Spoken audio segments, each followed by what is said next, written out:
கூடுதலாக சீட்டு கொடுத்துட்டாங்கன்னா they will retain. நான் அது போயிடுவாங்கன்னு சொல்லலை, உடஞ்சிரும்னு சொல்ல. 50 சீட்டு கேட்குறாங்க ஒரு பேச்சுக்கு. 40 சீட் கொடுத்தா 40 is good number for Congress. தனியாக காங்கிரஸால் ஒரு சீட் கூட ஜெயிக்க முடியாது, அது வேறு விஷயம். எம்பியை பொறுத்தவரை எம்எல்ஏக்கு ஒன்று ரெண்டு எங்கேயாவது தப்பி தவிர எங்கேயாவது ஒரு பெரிய கான்வென்ஷனில் ஜெயிக்கலாம்.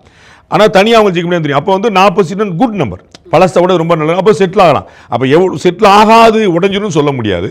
அது திமுக எவ்வளோ விட்டு கொடுக்குறங்க. 2006 நிலைமைக்கு திமுக தள்ளப்படும் நினைக்கிறேன். அதாவது கூட்டணியில் விட்டு கொடுத்து போக. அப்போ கலைஞர் சொன்னார், எவ்வளோ சீட் இருக்குது, யாருக்கு எவ்வளோ சீட் என்பது ஒதுக்கீடு செய்வதல்ல, இருப்பதை அவரவர் பகிர்ந்து கொள்வதுன்னார். அந்த மாதிரி நிலைமைக்கு திமுக தள்ளப்படலாம். பட் இதுவரைக்கும் கூட்டணி கட்சிகளை கலைஞரை விட ஸ்டாலின் பெட்டராக டீல் பண்ணியிருக்கார். அதுதான் ஹிஸ்ட்ரி.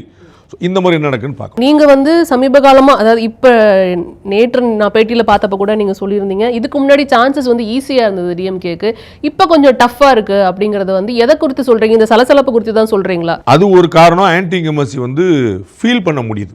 முன்னாடி நான் ஆன்டி இன்கம்பன்சி சொல்லிட்டு இருந்தபோது யாருமே ஆன்டி இன்கம்பன்சி இல்லைன்னு சொல்லிட்டு இருந்தாங்க. நான் வந்து ஆன்டி இன்கம்பன்சி இருக்குன்னு 2024 சொல்லிட்டு இருக்கிறேன். ஏடிஎம்கே பிஜேபி அலைன்ஸ் இருந்தால் 15 சீட் ஜெயிச்சிருப்பாங்கன்னு சொல்லியிருக்கேன். 15 எம்பி சீட் ஜெயிச்சாங்கன்னா 90 எம்எல்ஏ சீட்.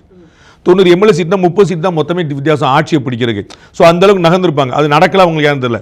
நான் டேட்டா 2019 திமுக கூட்டணி வாங்கிய வாக்குகளும் 21 வாங்கிய வாக்குகளும் 24 வாங்கிய வாக்குகளும் சரிஞ்சுக்கிட்டே இருக்கு.